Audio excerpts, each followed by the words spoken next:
我叫苏文，今日奉旨入宫。这书生来比武招亲干嘛？公主殿下驾到！仙女啊！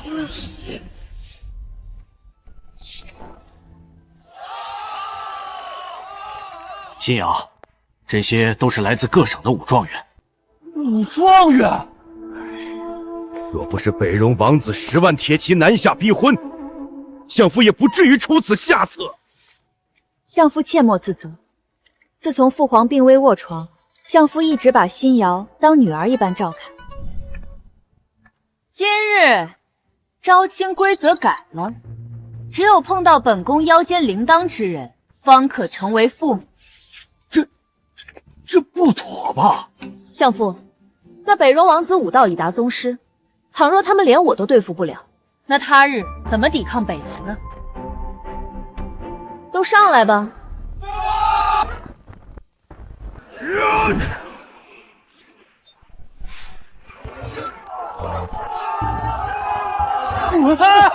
别推我！我不是来比武的。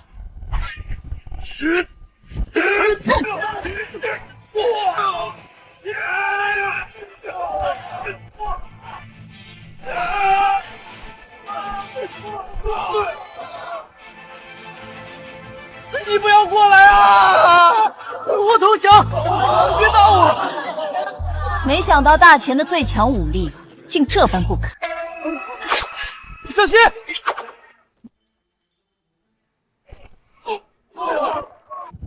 对不起。你叫什么？武道极品？在下不曾习武，乃荆轲文状元苏文。文状元来凑什么热闹？来人，把他赶走！把他带进宫。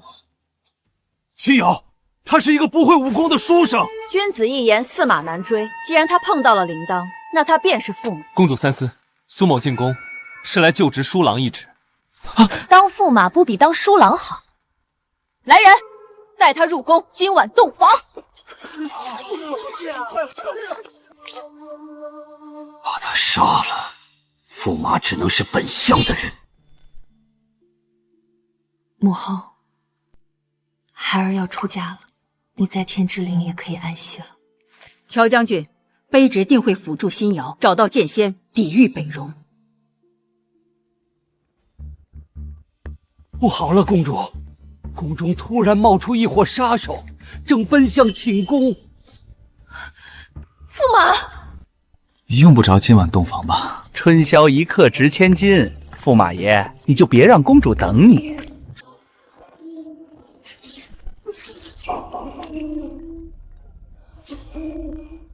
你们别过来，再过来我可还手了。哈哈，这书生居然说还手？怎么还手？难不成你是想用毛笔杀人？谁说毛笔杀不了人？你这书生找死！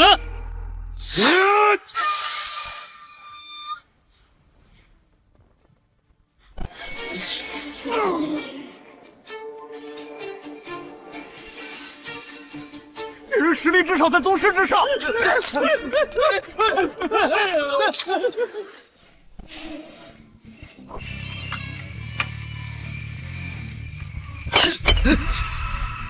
我让你们走了吗？高人，给个机会，有话好好说。机会刚刚给过你们了。哎呦！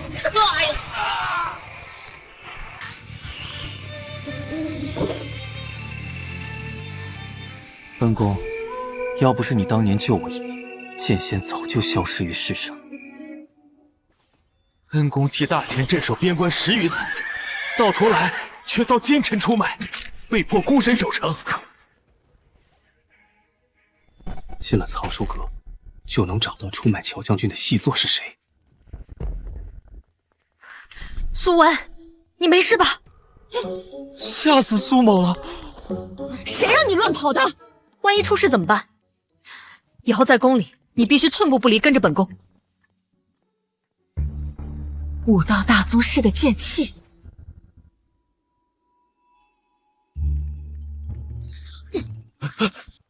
你们都退下吧。公主殿下，你要干嘛？脱衣服吧。公主平日玩的这么花，罢了，员工大仇相比，这点牺牲算不了什么。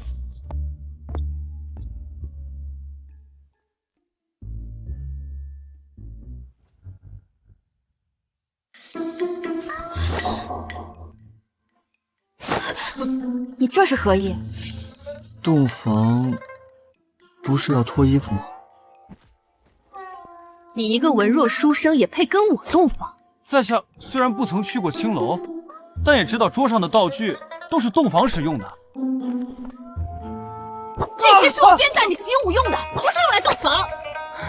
为何大钱的男人都这般无用？难道只有剑仙那样的英雄才称得上男人？剑仙不但是第一个踏入陆地神仙境的强者，还英姿魁梧。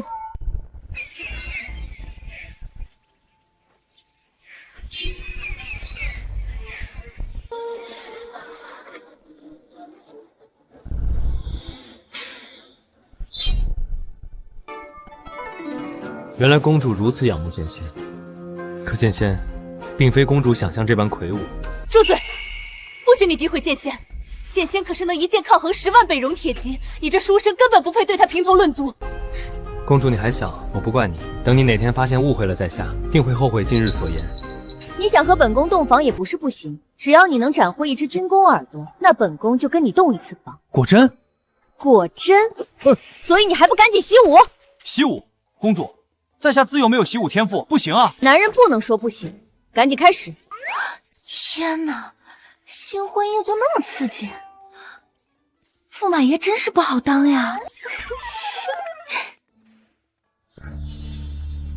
上次被梅侍卫坏了计划，那苏文命还真大。既然硬的不行，那就来软的。软不香发作后，就让世子把生米煮成熟饭吧。是。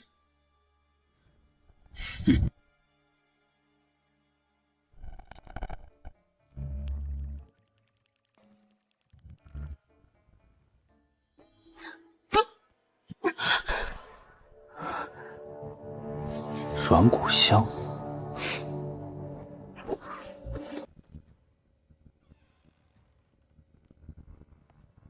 公主，我来喽。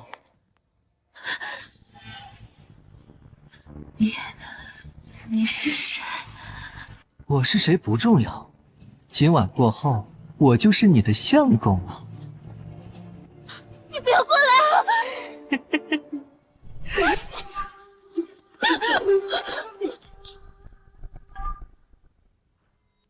哪来的不要命的东西，竟敢坏本世子的好事！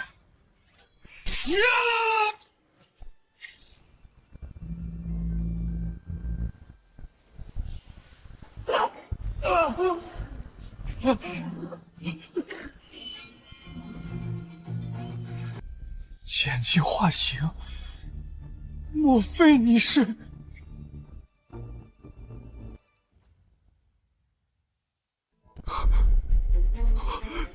你是剑？你是何人？我的嘴！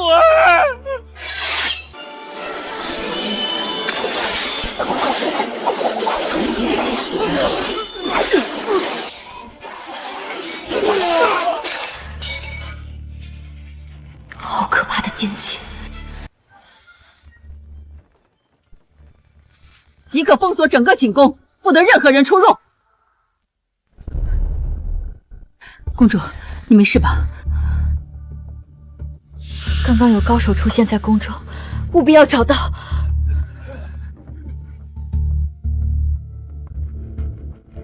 回公主，卑职来时已封锁寝宫，并没有发现其他人。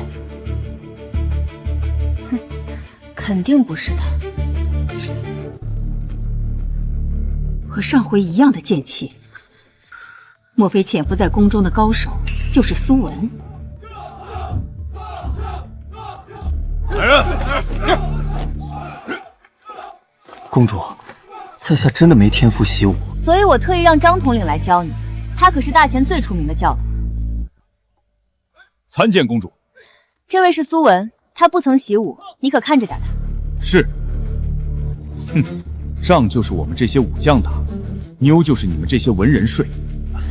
你先打我一拳，让我看看你的气力。习武，我待会儿就废你筋骨，看你怎么习武。原来是金刚技，只要功力在对方之上，就能反弹10倍力量。你这一拳一定要用全力，不然我测不出你的底子。那在下可用力喽。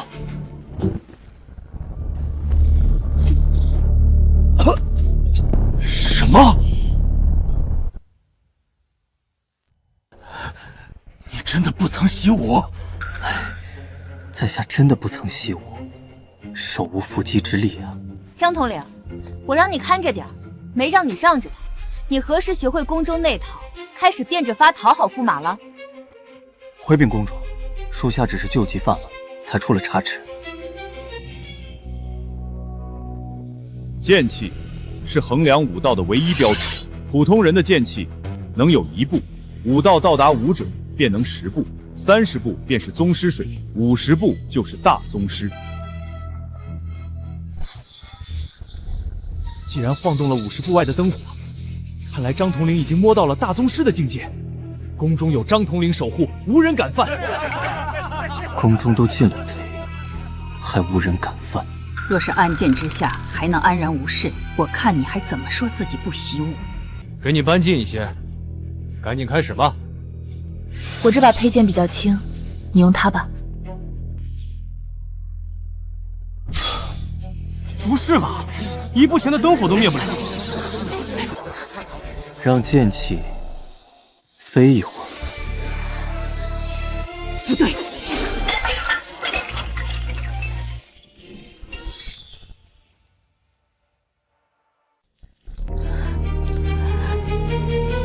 这剑气至少是半步陆地神仙。罢了，看来你是半点习武天赋都没有。公主英明。公主，你别指望这个文弱书生了，他根本保护不了你。哪天那北戎囚徒真的来逼婚，我弄死他！不好了，公主，北戎囚徒来了！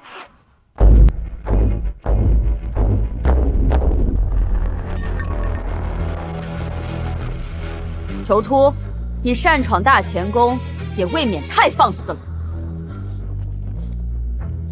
本王要是不来，连老婆被人抢了都不知道。皇榜，未经本宫允许，是何人放的榜？公主选了驸马，理应昭告天下。妈了个巴子，哪个不要命的，竟敢跟本王抢女人？就是这位金科文状元苏文。我没听错吧？选个书生当驸马？公主，你别忘了，等你们的皇帝老儿死后，驸马可是要替你接管大钱的。本王可是有10万铁骑，你的书生更适合娶你。你这是在威胁本宫。为了不伤两国和气，老夫倒是有个提议，不如让驸马和北戎王子比武切磋，谁赢了，谁娶公主。好。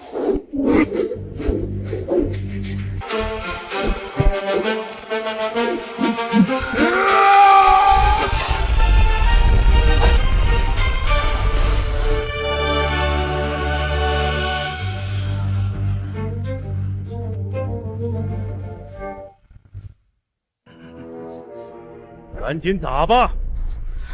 相父，囚徒可是宗师境界，苏文怎么可能打得过他？信瑶，相父这是在帮你。只要北戎敢伤驸马，大钱就能名正言顺发兵拿下囚徒，跟本相作对，这下看你怎么死！在找出陷害恩公的细作之前，我绝不能打草惊蛇。什么？不敢上？不敢上，公主可就是我的了！你这书生真是废物，被人指着鼻子笑都不敢还手。看来大钱还得靠我张凯来守护。你打不过他的，上去只会输。哼，你们文人只会长他人志气，灭自己威风。张统领出手了，这下稳了。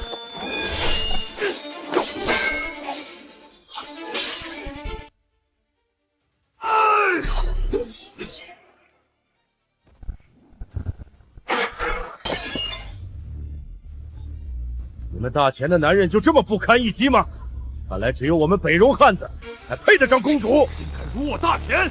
将士们，跟他拼了！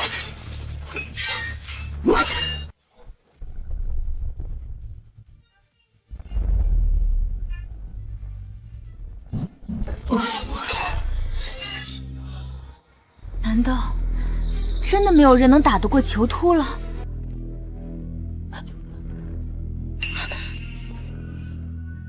梅姨，你怎么受伤了？公主，卑职找到潜伏在宫中的高手了，就是苏文。苏文？这怎么可能？在下不曾习武，怎么会是武道高手？你们大前真是一个能打的都没有，还有没有要上的？驸马，大前以武将守护公主了，你这都不上吗？驸马，你这都不上吗？既然比武没人上了，那公主就是我的了。来人，上聘礼。耳朵，两国尚未正式开战，你哪来的战士耳朵？谁说这是战士的耳朵？这是大前边关3000户贱民的耳朵！什么？那可是手无寸铁的无辜百姓，你们还有半点良心、半点仁义道德吗？仁义道德？那些都是弱者才遵守的道理。自古以来，胜者为王，败者为寇，强者就是能为所欲为。今天就要杀了你个蛮主，为大清百姓报仇！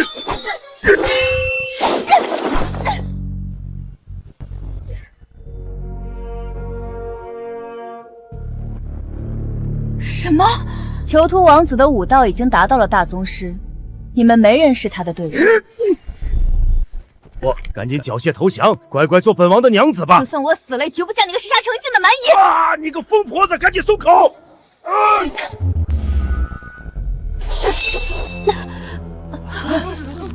黄西瑶，你要是再不缴械投降，本王可会把你杀了！不想。只要身后还有大前子民，就不能降。身影为何有点似曾相识？那你就去死吧！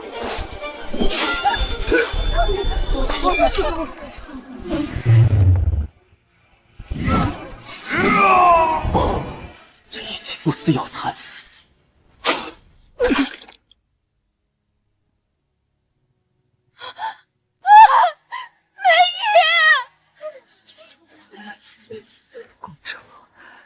卑职当年没能护住你的娘亲乔将军。乔将军，今日卑职就算豁出性命，也要护你周全。梅姨，公主竟然是恩公的女儿。从今往后，公主归我，大钱也归我，谁敢不降，就吃本王一锤！看来天要亡我大钱呐！没想到大钱数百年的基业竟毁于一旦。真是不巧，在下实在没有投降的习惯。不如北戎的铁锤也让在下领教领教。不如北戎的铁锤也让在下领教领教。我没听错吧？你这个书生是要跟本王打？正是。又是一个不知死活的家伙。苏文，你疯了吗？你打不过他的，赶紧下去。有人要抢我的娘子，我怎么不上？你个书生，细胳膊细腿的，拿得住兵器吗？兵器的话，暂借娘子的发簪一用。苏文，你别闹了，铁剑都未能伤他分毫，你居然想用簪子跟他打？娘子在此稍等，我去就回来。哟，还挺会摆架势的。要不要本王先让你3招？对付你，一招足矣。妈了个巴子，给你脸了是吧？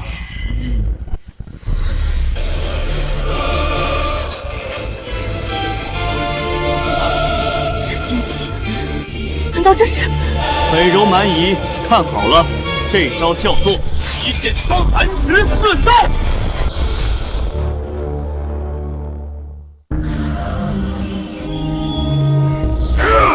就用北戎100年气运来挡此一剑，看来北戎气数已尽，亡国之日近在眼前。是我看错了吗？刚刚苏文居然用了剑气！可恶！我刚才大意了，没有闪，就被你这花架子钻了空子。哦，既是如此，那我便让你3招如何？所有联手都打不过北戎的囚徒，这苏文竟然主动提出让3招，这也太狂妄了吧！刚才不是错觉，苏文一定是那个人。来人，把我的刀抬上来！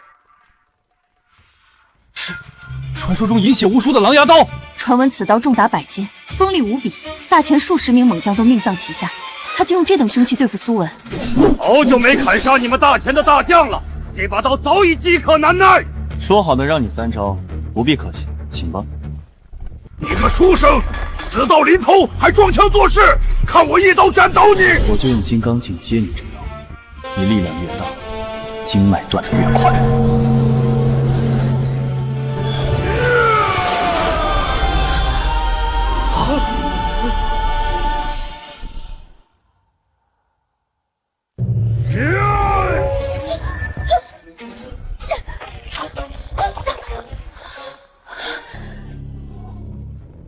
好险！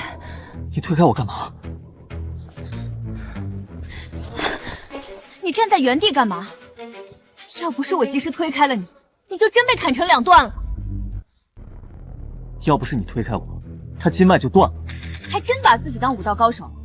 刚刚你只是歪打正着破了他的锤，现在他手上的狼牙刀可不是闹着玩的，你赶紧下去。他那点3脚猫功夫，有必要这么怕吗？我一掌就能让他爬不起来。苏文，你不想活了是不是？非得硬扛这刀才甘心？你别拦着我出手啊！让他在我面前走过3招，传出去我这脸往哪搁？看来关键时刻还得靠我。这万一只顾着盯苏文，我趁机偷袭，一剑就能取他狗命。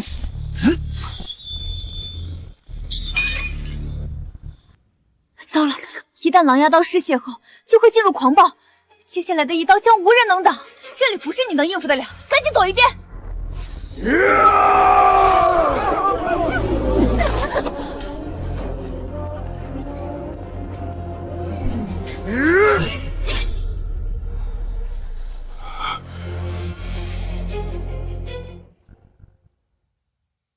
上百斤的狼牙刀，你居然单凭2根手指就接住了，这不可能！真不知道你们在磨叽什么，对付这种货色，居然让他走过3招。怎么会这样？狼牙刀就这么碎了？3招已让，接下来便为大前百姓讨个公道。我的耳朵！本王知道错了，饶本王一命！你不是知错了，而是怕了。没想到你们大前居然还有如此奇人，我们北戎此番真是失礼了。真美啊！看来北戎也不都是坏人。小女乃囚徒的王妃，特意前来替夫君赔礼。你夫君把这弄得乱糟糟的，怎么赔？怎么赔都行，只要苏大人想，小女陪睡都行。王妃这话可是当真？当真？你在想什么呢？你们北戎休想再耍什么阴谋诡计，赶紧滚出我们大前！一个小小大前公主，竟敢对北戎出言不敬！大前今天有高人在此，需请动北戎第一的黑煞才能应对，暂且撤退吧。没想到借北戎的刀都杀不了这苏文，命真大。一旦囚徒死于大前宫，北戎的10万铁骑必定提前南下。如今大前兵力空虚，根本无力抗衡，除非能有穆王出兵相助。老穆，这有何难？我让他来便是。他居然说让穆王过来，看他斯斯文文的，没想到脸皮这么厚。你个文人就别掺和打仗的事儿了。你知道穆王是谁吗？我当然知道，不就是老穆吗？他最近刚好在京城，我让他来便是。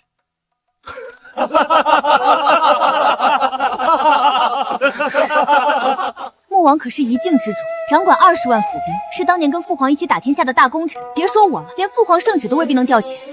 你父皇不行，我行。放肆！我知道你今日帮大前解了围，我自会心存感激。但这件事你真的帮不了，别再在百官面前闹笑话了。刚刚你只是歪打正着，靠运气险胜了那北戎囚徒。北戎人的武功向来硬枪硬马、死板得很，越是不会武功的人，越容易破他们的招式。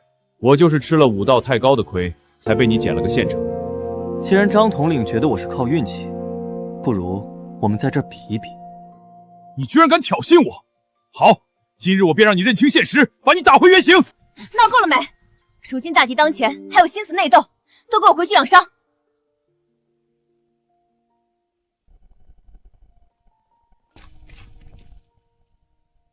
用最好的寓意，一定要把梅姨救醒。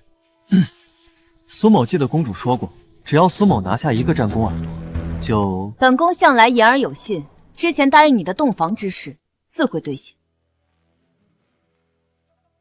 洞房，跟我来吧。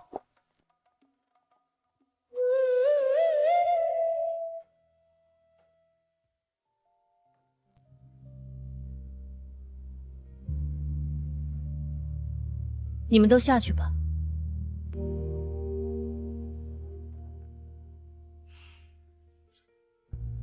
开始吧。在浴缸里吗？这苏某还真没试过。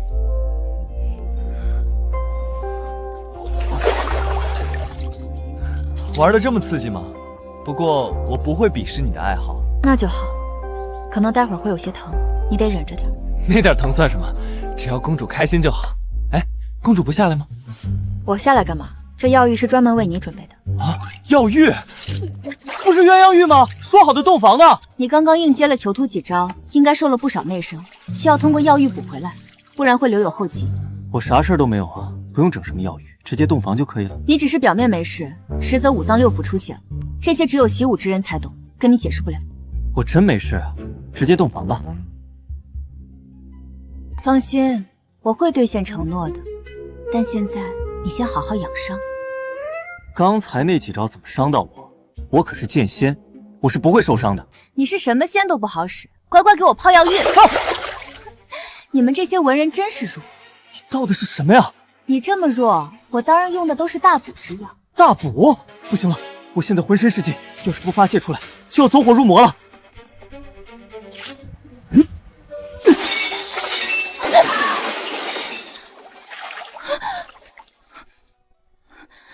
你要干嘛？自然是泻火。苏文，你冷静淡定点，我没说不跟你洞房。冷静？你到了梁土魔窑，现在让我怎么冷静？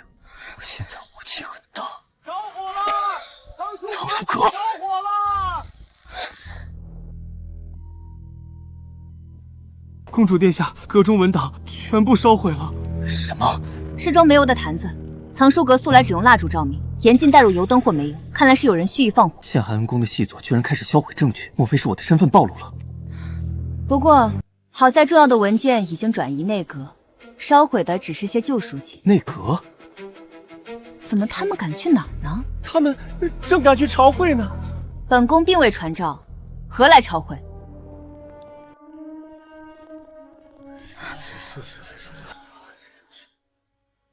臣附议，恳请由丞相接管朝政。臣也附议，如今大前危局，急需一位老成识重的掌权者，丞相是不二人选。既然众望所归，那老臣就代替公主殿下暂掌大前朝政。秦相，你这是何意？辛瑶，相夫何尝愿意如此？可你尚且年幼，北戎10万铁骑压境，这等危局你处理不了。老臣暂代皇权，全是为了保住大前江山。相父，为保大前，老臣决定向波斯进贡，获得庇护。波斯乃西方强国，有他庇护，我们大前就不怕北戎了。臣附议。进贡？那大前岂不是成为附属国了？大前数千年基业，只有他国向我们称臣纳贡，何时轮到我们养人鼻息？这是丧权辱国！你这般做，对得起列祖列宗，对得起天下百姓吗？那不知公主有何良策能解大前之危？谁说公主没有良策？那就说出来给大家听听，公主要如何抵挡北戎的10万铁骑？简单，调遣穆王的20万府兵，北戎铁骑不足为惧。穆王，那岭南牧王手握重兵，性情桀骜，连老臣都要忌惮3分。你一个小小驸马，居然狂言能让他来，真是天大的笑话！我何止能让他来，我还能让他交出兵符给公主。到时你们谁还敢弹劾公主，动摇国本，我第一个摘了他的官帽。好，要是明日大家见不到兵符，公主就乖乖交出玉玺，而你就是欺君之罪，当场问斩。好，兵符到了，你就要把内阁钥匙交出来，还给公主。哼，就再等1日，老臣倒要看看你能玩出什么花样。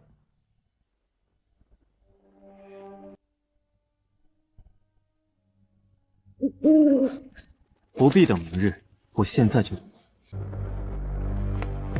公主，您要的玉玺，臣带来了。我知道你是为我好，但没必要搭条命进去跟丞相对赌。你放心，我真的认识穆王，还很熟呢。张统领，备车吧，希望用玉玺抵押，能换穆王出兵相助。是。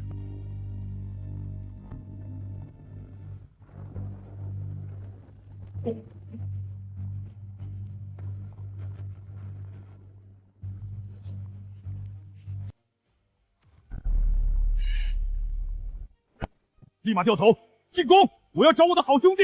是，王爷。我已经让他进宫了，你再等等，他马上就到了。苏文，你别闹了，我要是今天见不着穆王，你人头可是要落地了。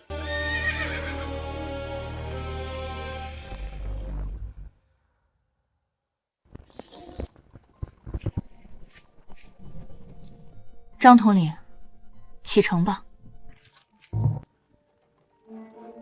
哎！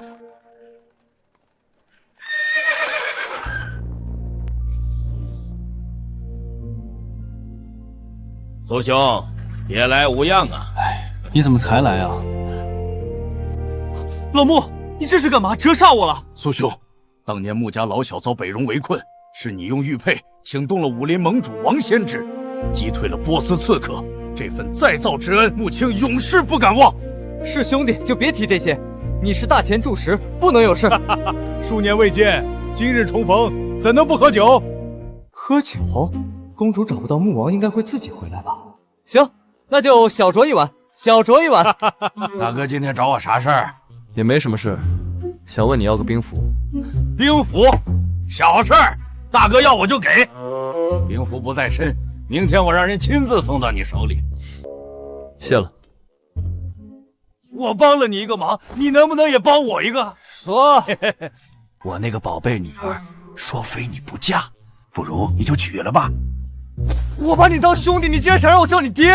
我女儿真的很不错，知书达理，面容清秀，你看看画册吧。好像真的不错嘛。我都想好了，等你们成婚后，咱俩各论各，我管你叫哥，你管我叫爹。这穆王架子可真大呀，让公主等了一个通宵，竟连面都不露。辰时了，得先回宫了。辛苦张统领换到兵符后，立马送来。是。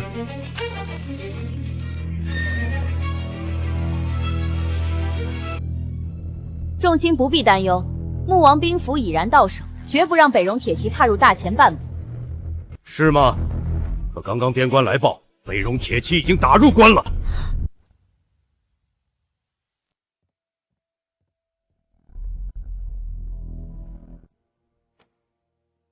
北戎的10万铁骑已经连破大前3座城池，照这势头，不出3日，他们的马蹄就能踏进宫门。1天之内竟丢了3座。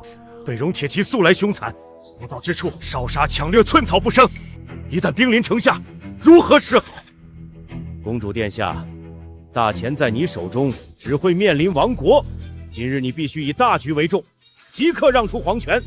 由老臣执掌朝政，统筹抗敌。臣附议，请公主即刻禅位，再迟疑，大前就真的亡了。波斯那边，老臣已经谈好了，只要公主退位，波斯将会遣兵入大前，抵御北戎。什么？让波斯兵入驻大前，岂不是丧失主权，彻底沦为附属国？公主殿下，沦为附属国总比亡国好吧？就算公主不为宫里的百官着想，也要为大前的百姓着想。臣附议，大前附属波斯，臣也附议。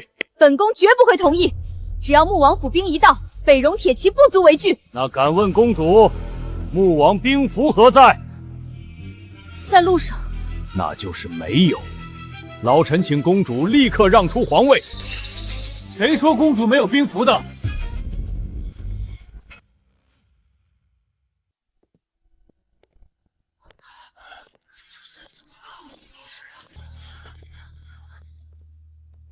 苏文，这是朝堂重地，休得胡闹。来得正好，一日之期已到，你这欺君罔上的驸马也该人头落地了。今日谁的人头落地，还未可知。你要的兵符，我已经带来了。苏文，别再开这种玩笑了。我拿不到兵符，最多是失去政权，而你可是要掉脑袋的。赶紧趁机跑吧。用不着跑，穆王已经把兵符给我了。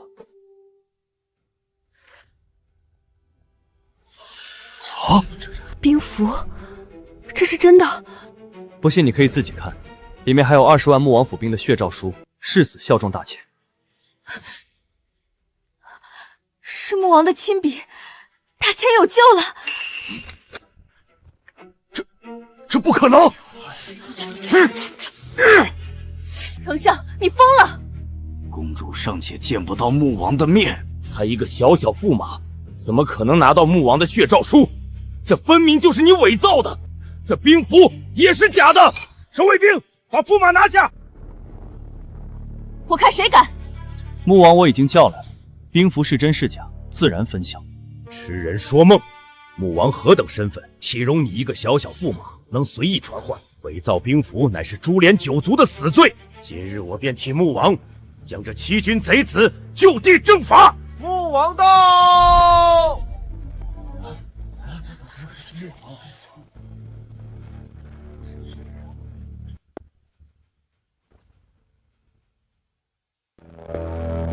参见穆王。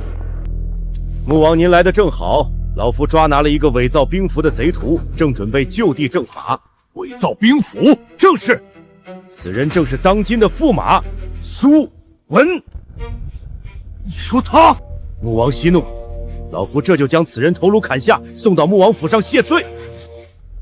请穆王开恩，驸马他也是心急护我大前，并非有意伪造兵符，还请穆王看在先皇与您的交情上，饶他一命。公主殿下，伪造兵符乃是株连九族的死罪，您怎能如此包庇逆贼？这般不分黑白，日后如何让百官、让百姓信服？完了，穆王动怒了。苏文，这下看你怎么死！苏兄，你别听他的，我给你的可是真兵符啊！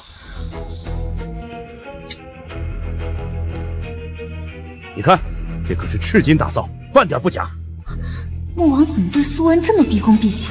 穆王，这兵符是苏文伪造的，不可能是真的！这个老壁灯，闭嘴吧！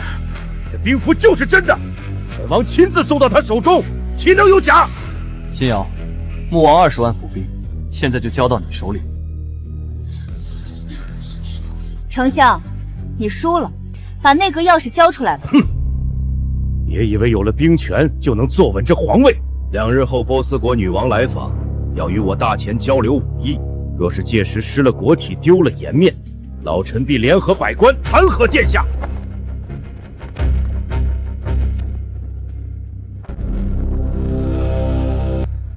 你老贼居然耍赖！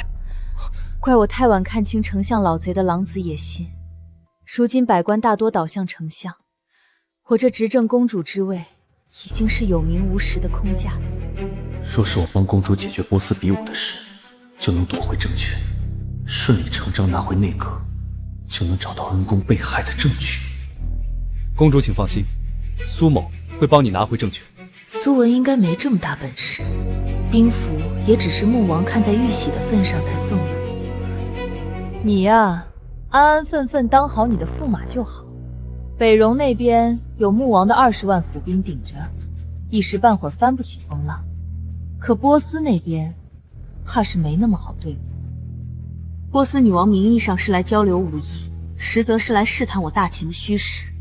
若是比武输了，他们定会以此为借口，趁机插手北戎与大前的战事，到时候大前腹背受敌。波斯女王前来觐见。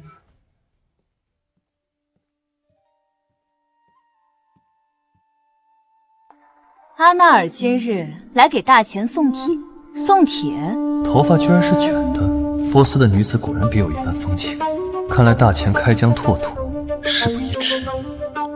早就听闻大钱驸马身手不凡，连北戎王子囚突都败在你手下。这事儿如今在使团里都传遍了，所以阿纳尔今日特意前来，奉上比武请帖，恳请公主恩准，让驸马切实登台切磋，也好让我波斯使团一睹驸马的风采。点我？公主殿下，这可是波斯国的小小请求，您千万别拒绝。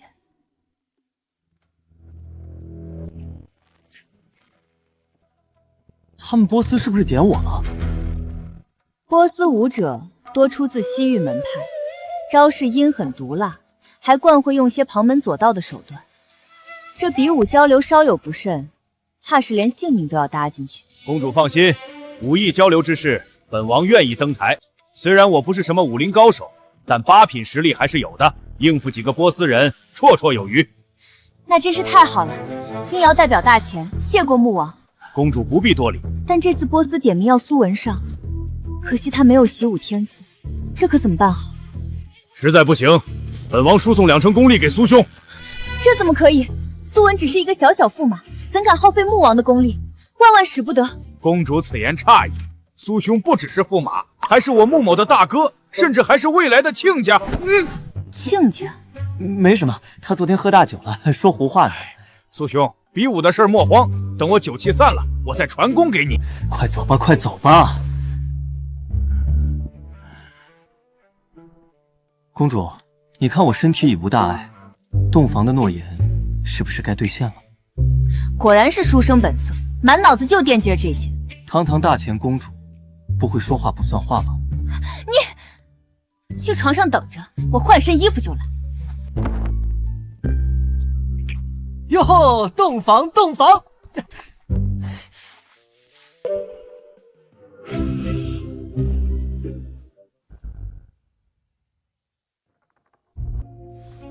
来了，怎么还换风格了呢？娘子你真调皮，不过我好喜欢。娘子，赶紧的，先亲一个。那夫君也亲回娘子一个吧。北戎王妃，张凯真是废物！大钱皇宫的守卫如同反射，什么人都能潜入。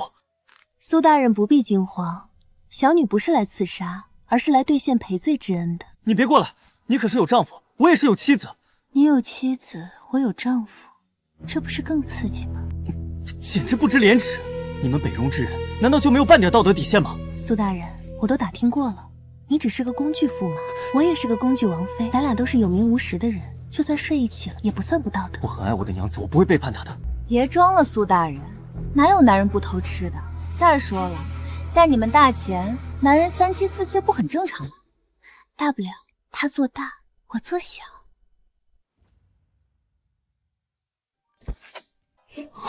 苏文，你在干嘛？真是扫兴，就差一点了。苏大人，今天怕是陪不成了，我们改日再去。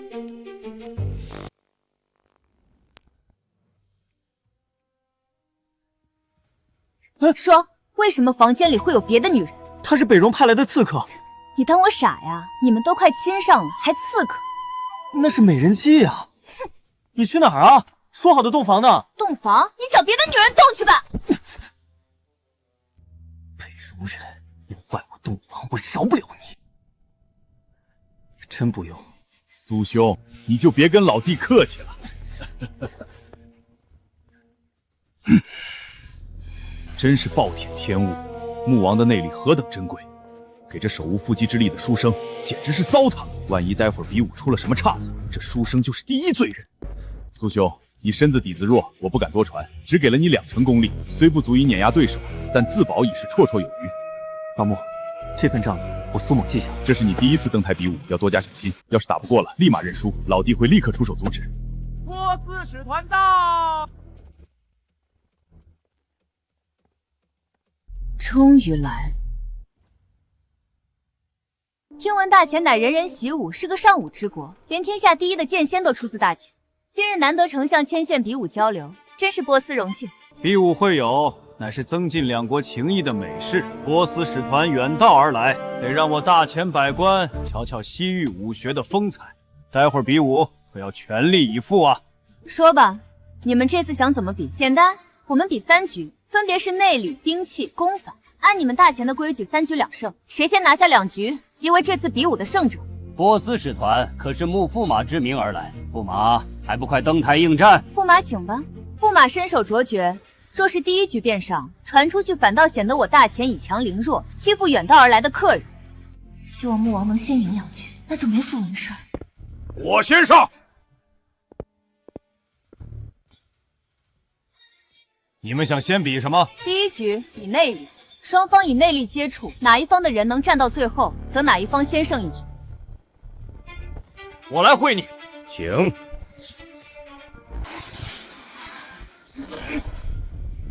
速战速决吧。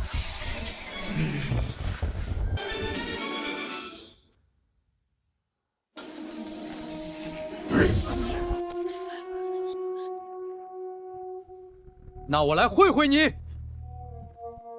这些波斯武者的武道水准不算高，大多只有5品左右。穆王本身有8品实力，就算传了2成功力给苏文，应付他们应该还是没有问题。请吧。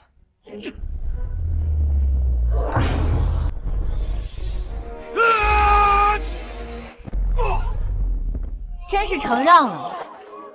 大前内力武学已有数百年根基，这一局大前没法给你们留颜面。毒气功，穆王你没事吧？感觉有一个奇怪的气息在体内乱窜，一用内力就像走火入魔。你们波斯武者太卑鄙了，比内力居然用毒气功！公主殿下，规则可没说比内力不能用毒啊。我来会会你。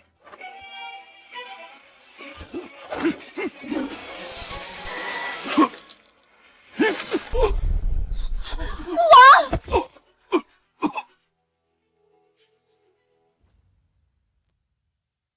比武不要停，继续上人。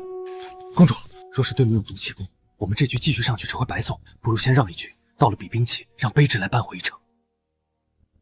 果然被我说中了。穆王要是没有给你传了2成功力，他根本就不会输。你这个弱不禁风的驸马就是拖油瓶，只会丢大前脸面。没人上了吗？那这一局则是波斯国胜。好，你们可是大前的臣子，居然为他国鼓掌。公主殿下，比武会友本就是以武论英雄，谁技高一筹，为谁鼓掌，有何不妥？难道非要昧着良心偏袒不成？别废话了，赶紧第2局吧。第2局比兵器。扇子，你们波斯武者就没有正经武器吗？待会儿输的难看，可别怪我不顾及两国情面。放马过来吧。你们大前武者就这点本事？一个区区5品武者也敢小看我？我乃大前守卫军统领，武道早已达7品境界。今日便让你见识见识什么是大前真正的武功。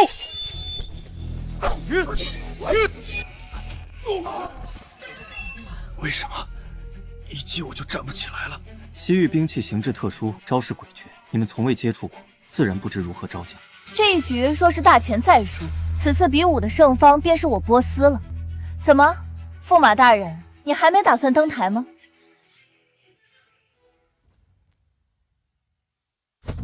这西域的兵器，本宫也想领教一下。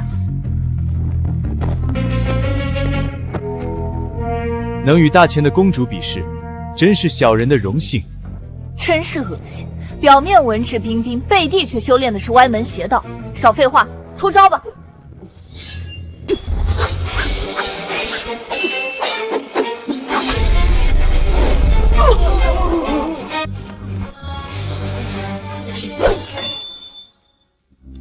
我输了。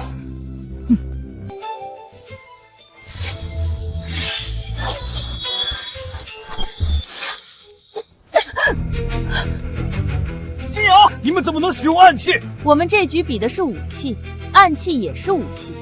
你们波斯人不但邪修武功，作风更是卑鄙。胜者为王，败者为寇。这世上只有赢的人才有资格说话。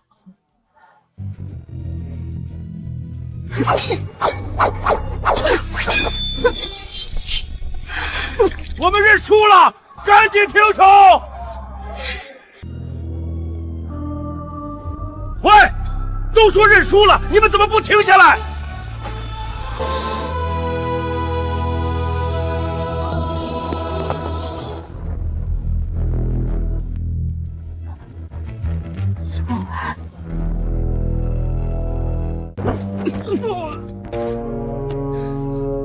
剩下的交给我。苏兄，你怎么上了？得了你的2成功力，要是不试试也太可惜。哎呀，苏兄，我给你的那点功力只够保命防身，哪够用来比武啊？那波斯武者阴险狡诈，你赶紧下来。苏文，你一个手无缚鸡之力的书生，就别在这里逞强了。你还以为能像对付北戎囚徒一样走运吗？在下不善刀剑，待会儿比武还可要请高抬贵手，手下留情。这怎么成？驸马爷可是连北戎王子都能打赢的高手，我若不尽全力，怕是会死在你手里。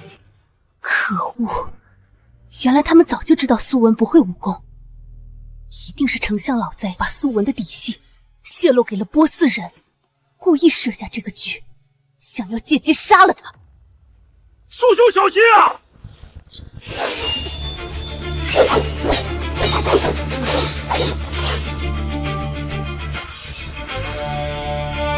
什么？苏兄，你的剑法竟如此了得！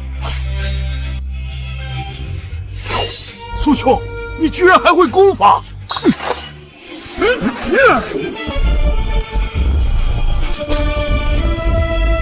苏兄，你的内力怎么还能化形呢？认输，我认输了，别杀我，别杀我！不，他们要毒气功。说好的比武器，你们怎么用上内力了？赶紧让你的人住手！哼哼，苏文吸收了西域的毒气功，这次谁也救不了你。完了，必须马上阻止他输送毒内力。苏兄一旦吸纳过多，不仅会走火入魔，很可能当场暴毙。给我把手拿开！不是我不想把手拿开，而是我的手被吸住了，根本抽不回来。什么？这苏文竟然把毒气功转化成自己的功力！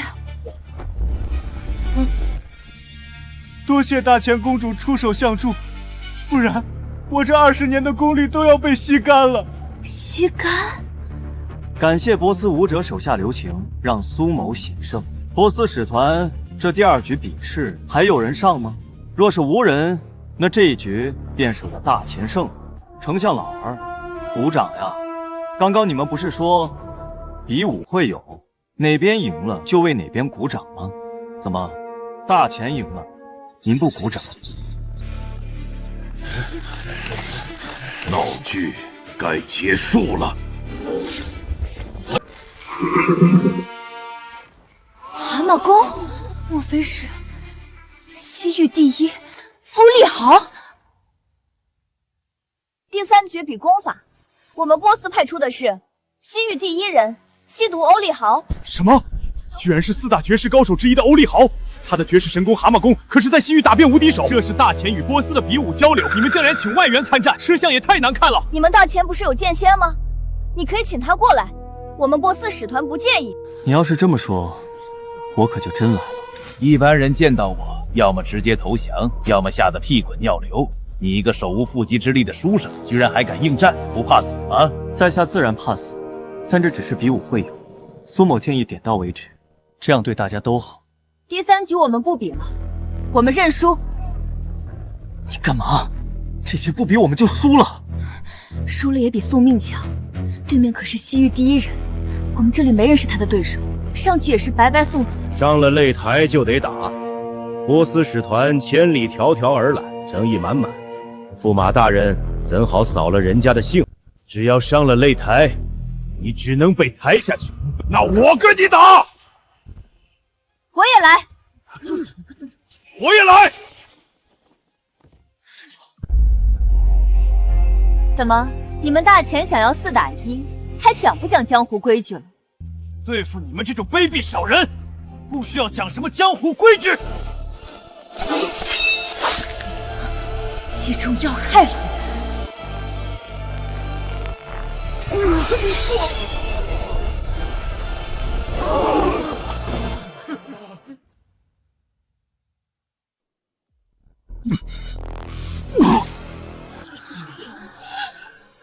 好可怕的功法，只是碰到都中毒。既然都上台了，就把你们的命留下吧。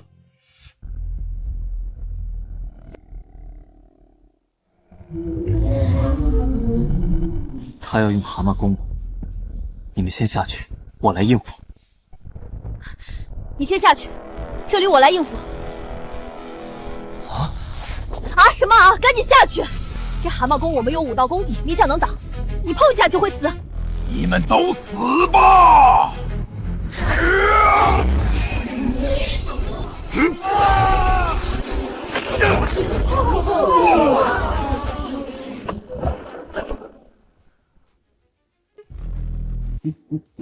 驸马爷，别藏着掖着了，再不拿出真功夫，你的人可就全死光了。够了，苏文他根本不会武功，你们别再逼他了。管你会不会武功，反正在场的人都得死。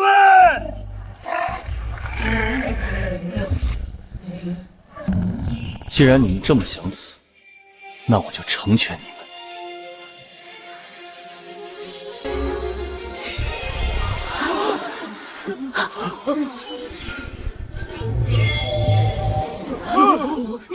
这是什么？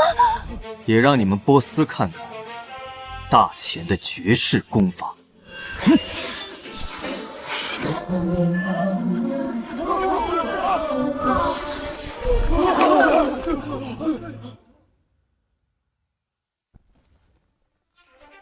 西域第一人怎么输了？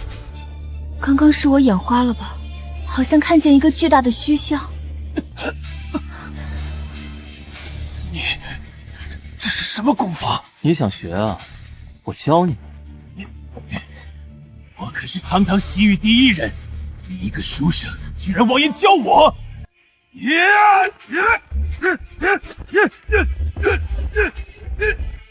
想学大钱功法，那你之前的歪门邪道就别练了，毕竟对身体也不好。我帮你废了吧。苏文，你好大的胆子，居然敢废了西域第一人的筋骨！不想学啊？那算了。3局2胜，这次比武会友，我们大钱赢了。要没什么别的事，你们就赶紧回波斯吧。今日之日，我阿纳尔记下了。苏文，来日方长，我们还会见面的。你们要是有不服的，也可以上台切磋。服了，服了就好。以后你们乖乖辅佐公主，为大钱效力。若是敢有二心，下场就和刚才的波斯人一样。臣等定当忠心耿耿，效忠大钱，效忠公主殿下。你们，丞相，你大势已去，把内阁钥匙交出来吧。王新瑶，就算让你重新掌控内阁又如何？如今的大钱早就成了个烂摊子，国库不仅空空如也，还亏空了3000万两白银的窟窿。我倒要看看大钱在你手里几十万。国库居然亏空了3000万，那岂不是连抵御北戎铁骑的军饷都发不出来？不就是3000万白银，我有。苏文，这个时候就别逞口舌之快了。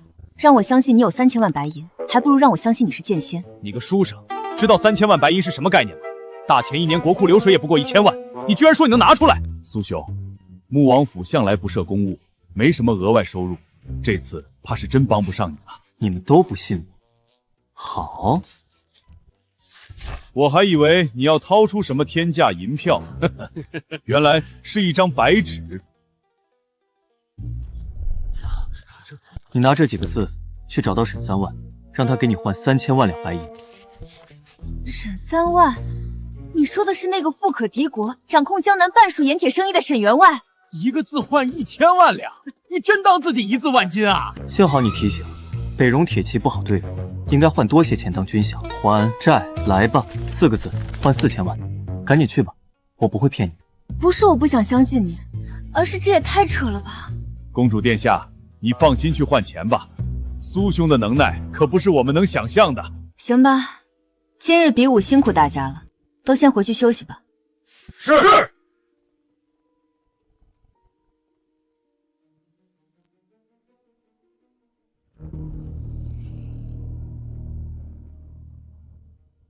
终于拿到了出卖恩公的那个细作，马上就能揪出来了。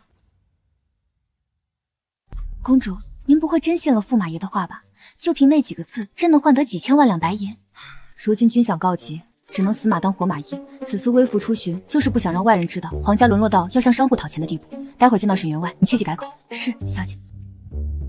站住！你们是什么人？来沈府作甚？我们有事要见一下你家老爷，麻烦带路。你知道我家老爷是谁吗？就带路。我家老爷可是大前首富沈3万，家产比国库还多。岂是你们这些阿猫阿狗想见就见？那你又知道我家小姐是谁吗？我家小姐可是皇家的人，你们敢这般无礼？什么皇家这那的，就算你是皇帝也没用，赶紧滚！一个小小家丁，居然连皇帝都不放在眼里，赶紧放了我，不然我家老爷不会饶了你们！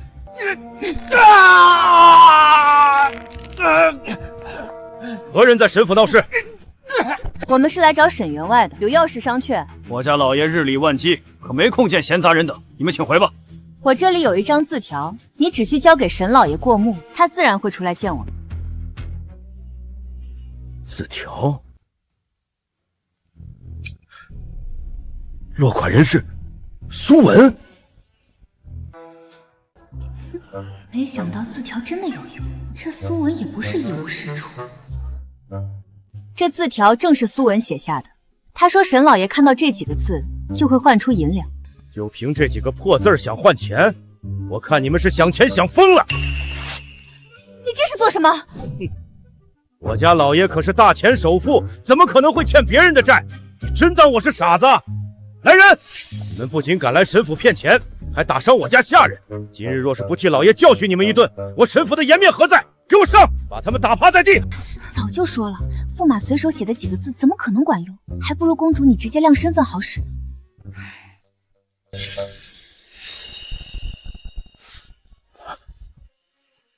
皇帝的令牌，莫非你是公主殿下？没错，见到公主殿下还不速速跪拜？曹彬沈3万，不知公主大驾有失远迎，还望公主恕罪。平身吧。此次本宫微服前来，是想向沈员外借3000万两白银，充作抵御北戎铁骑的军饷。公主殿下，并非草民不愿为国效力，实在是沈家如今也没钱了呀。对呀，近日沈府生意惨淡呐。你刚刚还说你家老爷日理万机，没3000万，那借个几百万应急也行。几百万也没有。如今大环境不好，草民实在是囊中羞涩，只能将这贴身佩戴的金链子奉上，尽些绵薄之力，还望公主不要嫌弃。罢了，就算沈员外真的欠了苏文的债，估计也还不上了，我们再想想别的办法吧。苏文，公主殿下留步，沈家有钱，有钱。沈员外不必勉强自己，本宫不会强人所难。有钱。公主殿下，草民真的有钱，赶紧让人把银子拿出来。好。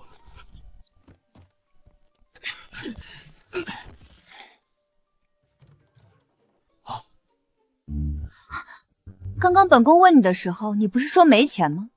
怎么？没想到驸马爷的话比公主和陛下的话还好使。苏兄开口要钱，我怎么敢不给啊？这里是5000万两银子，够吗？不够，我可以去别的钱庄再借。公主，这驸马爷到底什么来头啊？手握20万兵的穆王，与他称兄道弟，富可敌国的沈员外给他赶着送钱，那苏文就只会油嘴滑舌，根本没什么真本事。苏文，你到底还有多少底细？回宫后我要全揪出来。找到了，就是这封文书出卖了恩公的军情，让恩公遇难。只要把这个印记与朝中官员在册的印章逐一比对，就能锁定当年出卖恩公的细作。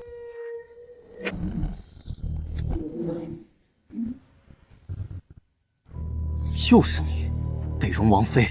苏大人费尽周折潜入内阁，就是为了偷一个落款印记啊！赶紧把印记还我，我现在没心思跟你闹。想要，你自己来拿呗。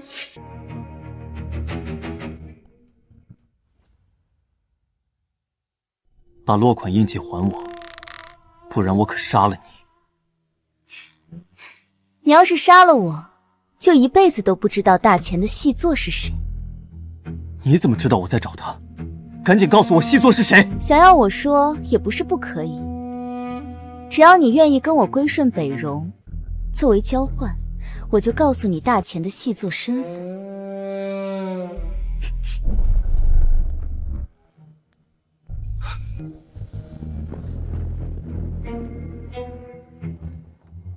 原来你在这儿啊！今日无论如何都要把这苏文的底细摸清了。是时候为恩公的事做个了结了。公主殿下，苏某有一事相求，请允我辞去驸马一职，归乡隐居。什么？驸马当得好好的，怎么就要辞了呢？苏某本来就是替公主挡婚的，如今北荣危机已不足为患，苏某也该辞去驸马之位，去办一件很重要的事。是对待遇不满吗？我可以赏赐你金银珠宝，保你此生衣食无忧。不是钱的事，苏某乃读书人，视钱财如粪土。那我封你个高官，你能留下来吗？也不是权的事，苏某读书是为了明事理，不是为了做高官。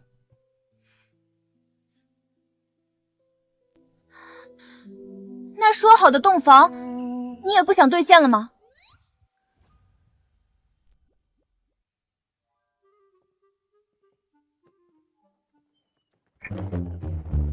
本宫向来言而有信，答应过的事就一定办到，不知你还想不想？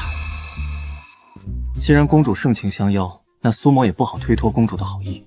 现在，在内阁里，办公的地方也能办内事。刚刚你不是说要去办一件很重要的事吗？要不我等你回来？不必。其实那件重要的事也不差那一时半会，半炷香、一炷香的时间还是有的。那行吧。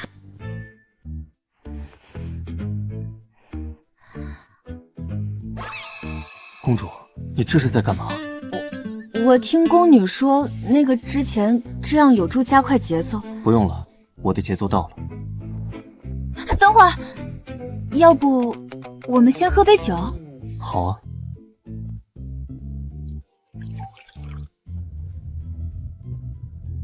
公主心跳为何如此的快？莫非公主还是黄花大闺女？才不是！本宫缺养的男宠都好几个，怎么可能是？公主，要不还是我来吧。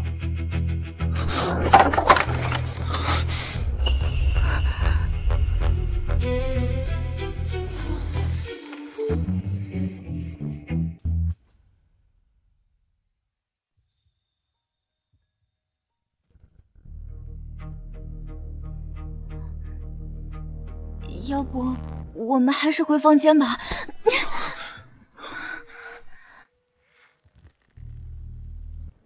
等等，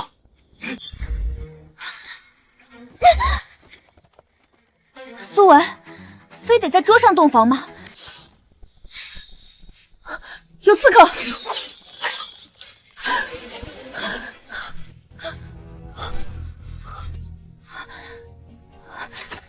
外面全是射手，我们出不去了。不出去，我们就要被火烧死。把衣服脱了。都什么时候了，你还想着洞房？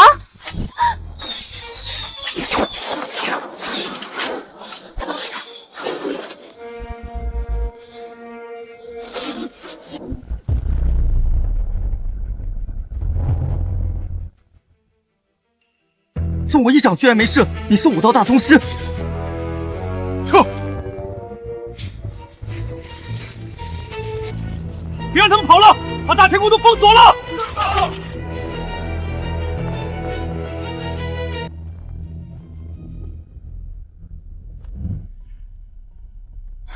刺客抓到了吗？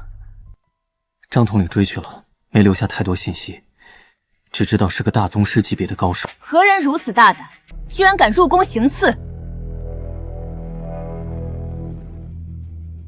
他们的目的或许不是刺杀，而是毁灭证据。毁灭证据？你到底想说什么？这剑上的煤油味和之前藏书阁火灾现场留下的一模一样，我敢断定，这2次放火是同一伙人所为。可他为什么非要放火，还接连2次？凶手应该是想销毁某些证据，而这些证据一旦被人发现，就能证明他就是害死乔将军的细作。母后，你到底是谁？怎么会知道母后是被细作害死的？之前没跟你表明身份，是怕打草惊蛇，一旦让细作察觉我在追查当年的旧文档，必然会提前防备。我本想借着文状元的身份潜入藏书阁，不动声色地揪出细作，为乔将军报仇。可惜功亏一篑，还是被他发现了。你要为母后复仇？你究竟是什么人？当年乔将军曾有恩于剑仙，而我就是当年的。不好了，公主殿下，密探来报，丞相他叛变了。什么？你慢点说！丞相把大前祖传的人皇剑偷走，连夜叛逃出宫了。可恶！早知就在比武那会儿就该下手除了他。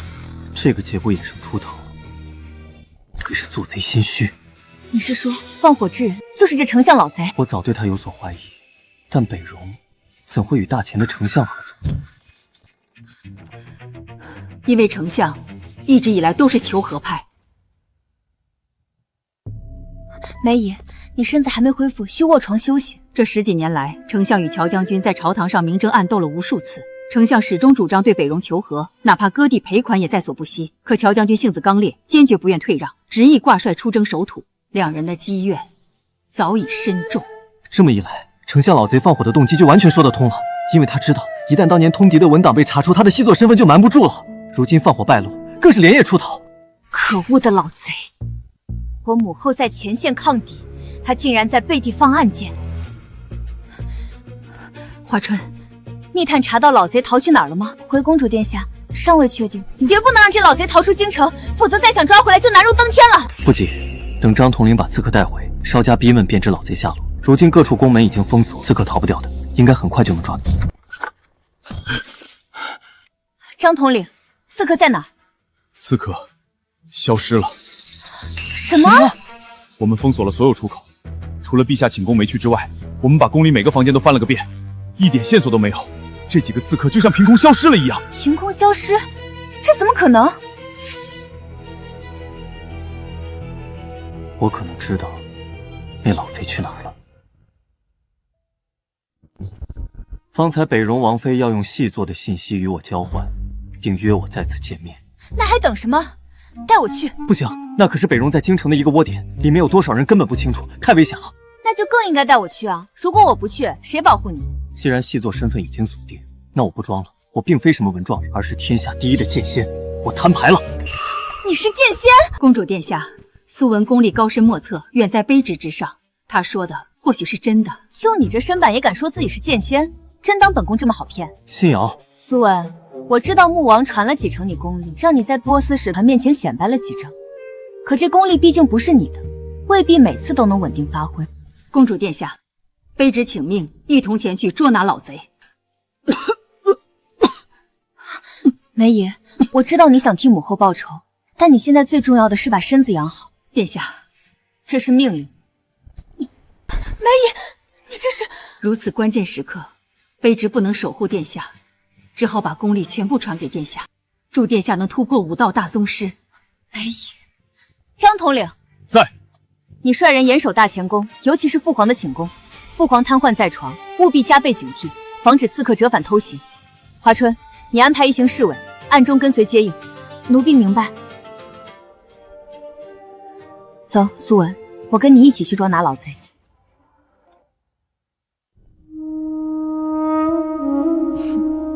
看来苏大人终究还是决定归降北荣了。放心，苏某来此不为杀人，只为要人。只要你们把害死乔将军的老贼交出来，苏某不会滥杀无辜。害死乔将军的老贼？苏大人，我实在听不懂你在说什么。你还在装？那老贼已经叛变出逃，还带走了上古神剑。你们大前丢了东西，就来赖到我北荣头上，这话听着倒真让人分不清，究竟谁才是蛮不讲理的一方。苏文，北荣1万铁骑已前至城门外，今夜3更，大前皇宫便会被踏平。与其做个亡国驸马，不如归顺北戎，当个建功之臣。这老贼竟然如此歹毒，与北戎里应外合，想置大前于死地。就1万铁骑，还不至于生死存亡。跟那书生废什么话？他要是不愿归降，他就杀了。北戎第一黑煞，怕了吧？黑煞可是能在剑仙手中走过3招的存在，武道更是大宗师里的巅峰。不会吧？能挨多少招也能拿来吓唬人吗？你懂什么？剑仙可是大宗师之外的存在，武道已经达到了最顶峰的陆地神仙，那是能单手屠城的存在。哦，在江湖上我都被吹成这般了吗？苏文虽然武道比不上4大绝世高手，但也绝不可轻敌小视。若让他先出手，胜算便只剩5成。5成？你们在想什么呢？我若先手，你们那1万铁骑还得倒欠我5000金。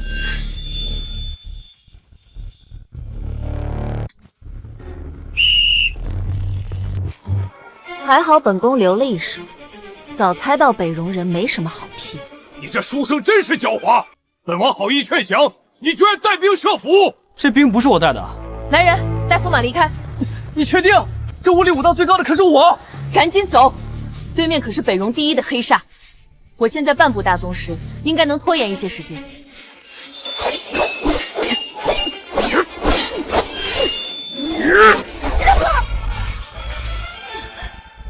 武道境界越高，半品的差距便是天壤之别。你先别管大前的公主了，快追那个书生，本王要将他碎尸万段，以解心头之恨。你们胡闹什么？我再不回去，公主就危险了。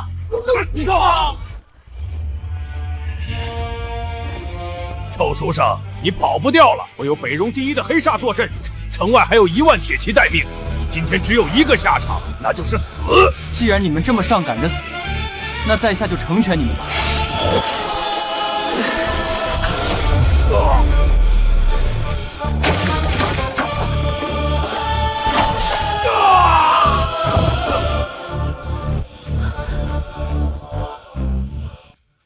苏文，我的腿！一招杀2个9大宗师，这苏文难不成已是半步神仙？苏文，原来你一直装作文弱书生，实则武道早已半步神仙，真是卑鄙无耻！半步神仙，看来我刚才下手还是轻了，那这招我可用全力了。你别过来！大王，我用遁术带你走，你得抓紧我，2个人可能会慢些。 2个人会慢些，那你就留下来断后，我先回铁骑营。大王，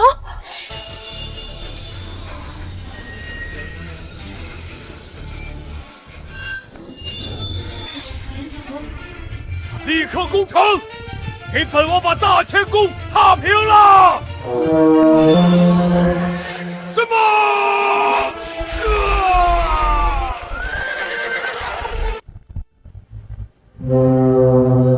搞定。发生什么了？进攻号角怎么突然中断？我只问一次，丞相老贼在哪？我只知道他是细作，但不知他的下落。今日是我们北戎输了，要杀要剐，悉听尊便。看来是真不知。莫非老贼投靠的不是北戎？你不杀我？在下又不是什么杀人成性的魔头，怎会随便杀人？感谢苏先生不杀之恩，小女愿永世效忠苏先生，任由差遣。你走吧，我不需要什么手下。不杀之恩，如烟不得不报。如烟姑娘言重了，我只是不杀你，谈不上恩情。莫非苏先生是嫌弃如烟的出身？在下怎么会是这么肤浅的人呢？如烟已被囚徒王子抛弃，北戎那边定然容不下我了。若先生不肯收留，如烟孤身一人在大前，唯有死路一条。只要先生愿收留如烟，如烟甘愿为先生做任何事情。真的什么都成。如烟姑娘身上确实有一样东西，是在下想要很久了。原来先生要那个，请先生放心，如烟虽然在北戎当了数年王妃，但那东西一直留着，没被他人用过。那太好了，我现在就要。现在就要，可公主还在里面呢。那正好一起试试，不知3个人一起会怎样？先生想3个人一起，如烟2个人都没试过，3个人的话，如烟怕。不行吗？先生开口，如烟不敢不从。那来吧。遵命，先生。先生，请吧。那能放烟的珠子呢？藏在哪儿了？啊，先生想要的是烟雾丸。那先生方才说3个一起。对啊，我看你好几次用这玩意儿轻松溜掉，实用性极强。在下也想讨一颗防身，想知道3个一起能不能遁走了。刚刚是你说2个人会有些难，所以在下想试试3个。先生真是不懂风情。那在下就却之不恭了。休想伤我相公！公主戒下留人，如烟已经是苏某的手下，日后会为大钱办事。日后，你居然收了她？我收一个手下，有什么问题？她可是个女的。公主，莫不是吃醋了吧？我才没有。报，公主殿下，丞相老贼的下落已打探到。快说。据密探所报，老贼带着神剑投靠波斯女王，明天将在波斯府邸召开江湖英雄会。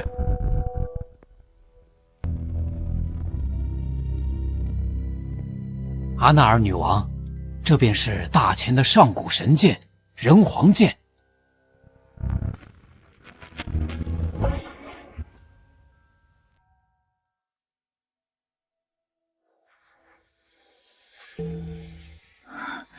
真是好剑。谢女王夸奖，女王拥有此剑后，便能号令江湖，连当今的盟主都不得不听命于您。怎么拔不开？此剑威力巨大，就算毫无武道之人用此剑也能劈山断岳，故而先祖为神剑设下封印，唯有达到陆地神仙之境者，方能拔剑解封。陆地神仙，那岂不是只有剑仙才有这等本事？可我听闻剑仙早已云游，这世上岂不是再无人能拔此剑？那也未必，盟主已至半步神仙之境，假以时日，未必不能拔剑。今日盟主已携3大门派掌门登门听命，这大乾宫已是女王的囊中之物了。好，待我波斯拿下这大钱江山，你依旧是丞相。老臣谢阿纳尔女王恩赐。你这老贼，还有脸当丞相？老贼，你勾结北戎，害我母亲性命，今天必须治你的罪。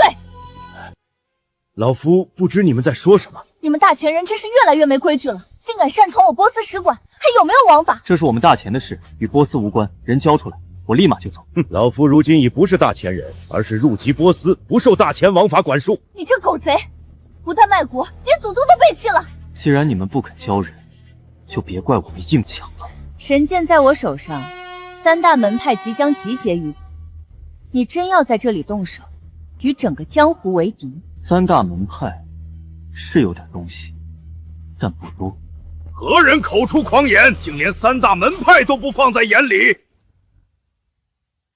刚才是谁说3大门派有点东西，但不多？3大门派居然真的来了，这下麻烦了。是在下说的。一个手无缚鸡之力的书生，居然如此狂妄，莫非是想领教本门功法？苏文，这里随便一个都是大宗师，要是真动起手来，我可保不住你。苏先生，我的遁术至多能带2人脱身，还是谨言慎行为好。在下并没有领教的想法，毕竟浪得虚名的门派不值得在下出手。你看着我干嘛？你是觉得我们门派浪得虚名？哎，这位掌门千万别误会，在下不是针对你，而是在座各位都不值得在下出手。这书生太狂妄了，还跟他废什么话？让他见识一下3大门派的厉害。苏文，你真会给本宫惹事。3大掌门可都是大宗师巅峰，苏文今日可不是靠运气就能对付得了。糟了，要顶不住了。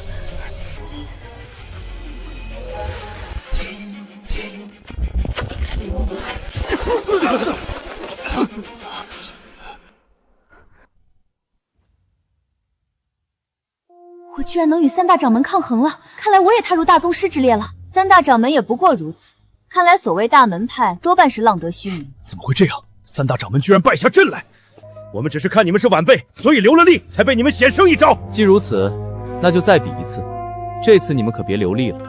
各位掌门不必留情，他们都是朝廷的走狗，杀了就是替天下人除害。那可不成，就算我们赢了，传出去，也只会说我们3个掌门欺负晚辈。对，有种你等盟主来，等盟主到来发动英雄令，到时江湖英雄齐聚，横扫京城。你们盟主想发动英雄令，还得看我脸色。笑话！盟主可是半步神仙，需要看你脸色。当今能给盟主脸色的人，只有那位到达陆地神仙的剑仙。没错，在下正是剑仙。要盟主见到我的玉佩，便会乖乖下跪。苏文，你说话有什么用？他们可是大宗师，唬不住他们的。对啊，苏先生，这次敌众我寡，如烟建议还是回去从长计议吧。你们当这里是什么地方？说来就来，说走就走。行，我就在这儿等他。苏文，苏先生，盟主到。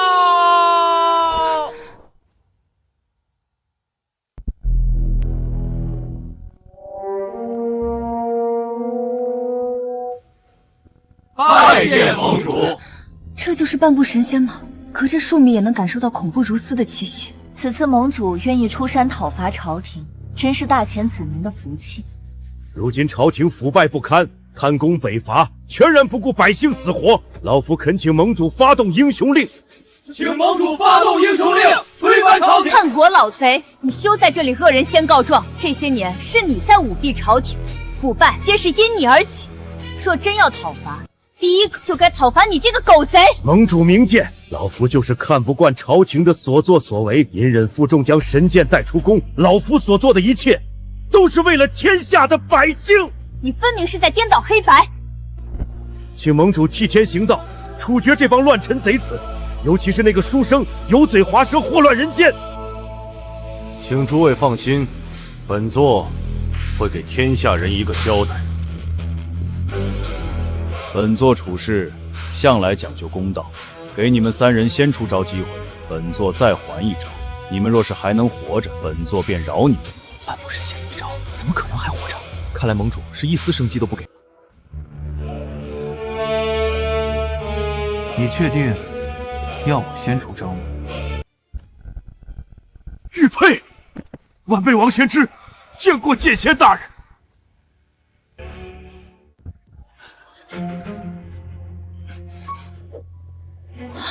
我没看错吧？堂堂半步神仙的盟主，竟然给苏文下跪！盟主，你跪他作甚？他就是个文弱书生，怎么可能是剑仙呢？剑仙委任我执掌江湖时，随身携带的正是那玉佩，我绝不会记错。这文弱书生居然是剑仙，真是人不可貌相。盟主明察，玉佩定是这小子造假仿冒的。敢问盟主，您可曾见过剑仙的真正容貌？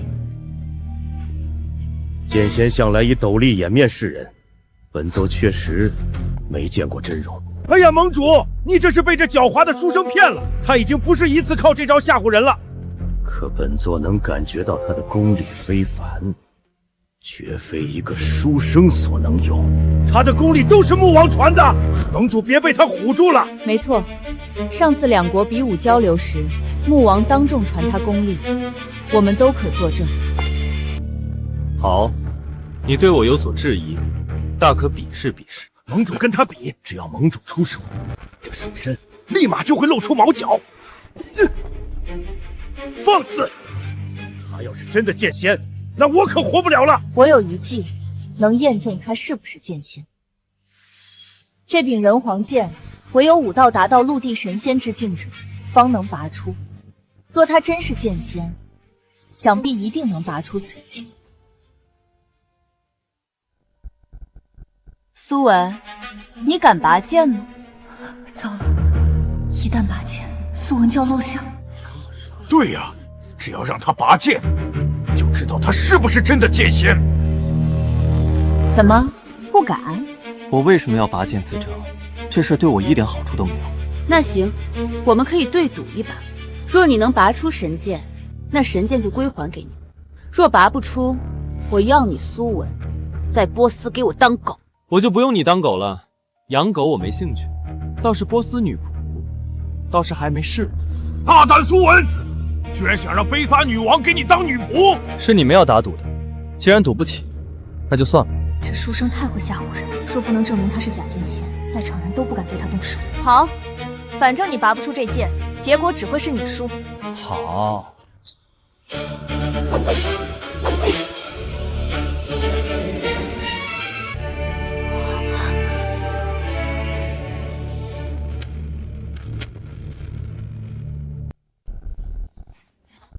完了，要露馅了。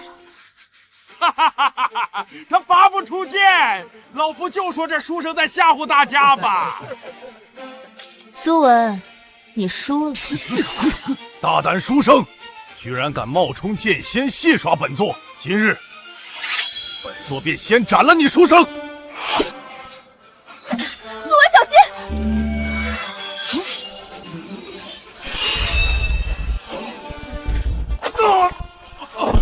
什么？神剑居然自动出鞘，保护那书生！这是神剑认主的征兆。拜见剑仙大人，任由剑仙大人差遣。什么？苏文真是剑仙？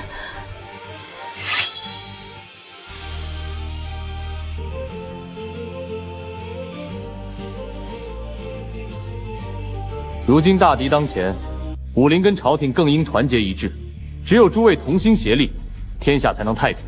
谨遵剑仙大人教诲，各司其职去吧。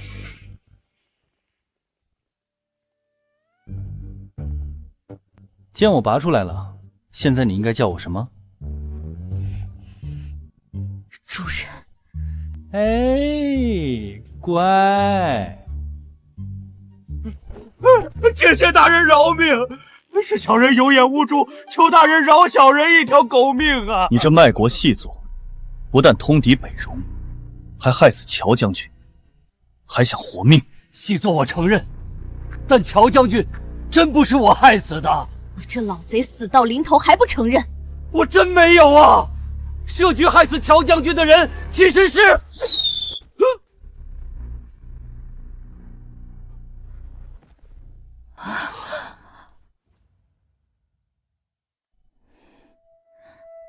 可恶，便宜这老贼了！哼，这剑好像在哪儿见过。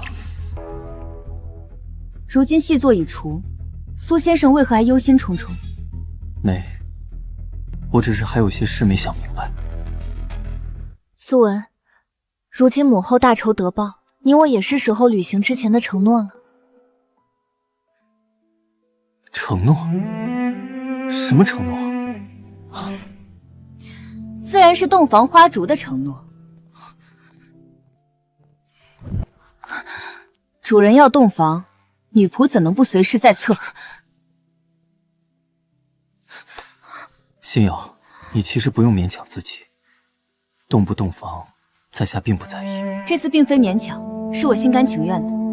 一来多谢你帮我铲除奸贼，为母后雪恨；二来我万万没想到你竟真的是传说中的剑仙。剑仙只是我其中微不足道的一面，其实我还有其他更优秀的一面，你还没见过。你哪一面我还没见过？下面。咦，油嘴滑舌！你先去房中等我，我要把今天的喜讯告知父皇。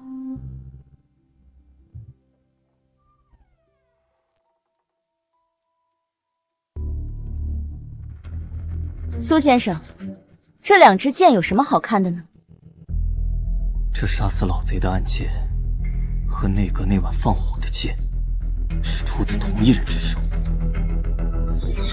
如果真是同一人，那么内阁的刺客就不可能是老贼安排。糟了，出卖乔将军的元凶另有其人。父皇，女儿今日来是要跟您说个天大的喜讯，母后的仇终于报了。那通敌叛国的丞相老贼已经被我们处置了。这次能除掉老贼，全靠苏温帮忙。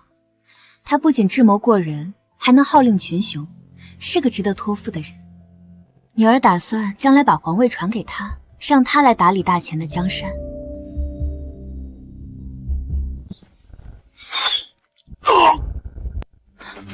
父皇，你的瘫痪好了，你父皇根本就没瘫痪，这些年一直是装的。父皇，这是怎么回事？朕装了10几年都没被发现，你又是怎么知道的？一个瘫痪之人，床边怎会常备一双鞋？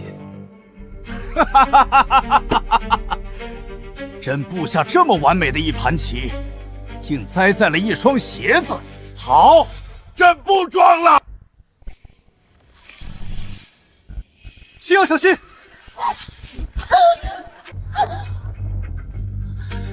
这到底是怎么回事？你父皇就是害死乔将军的背后主谋。父皇怎么可能是背后主谋？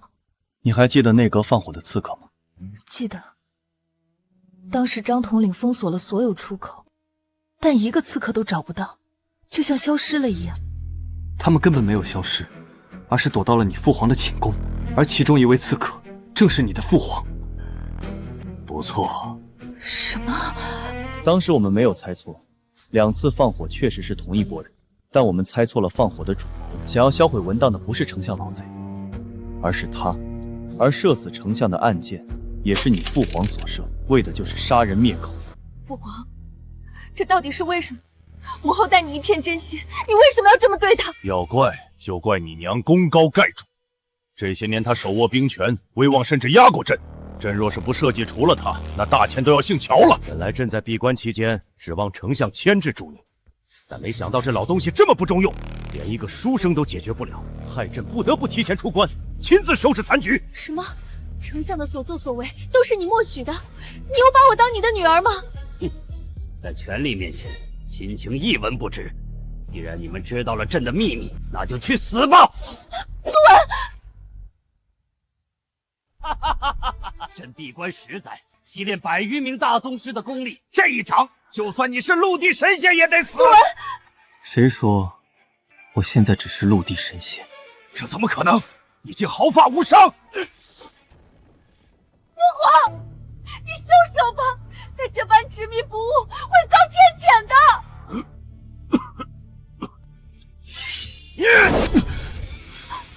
苏文，你没事吧？天谴！神剑在朕手中，朕就是天！去死吧！真有天谴啊！看来老天从不放过任何一个作恶多端的人。乔将军的在天之灵也终于可以安息了。你没事吧？还好我平时习惯放右边，应该还能动法。都这时候了还没个正形，你还行吗？应该还行。要是你不放心的话，我可以让如烟和阿纳尔来帮忙。主人，你要是敢让他们一起，你就完蛋了。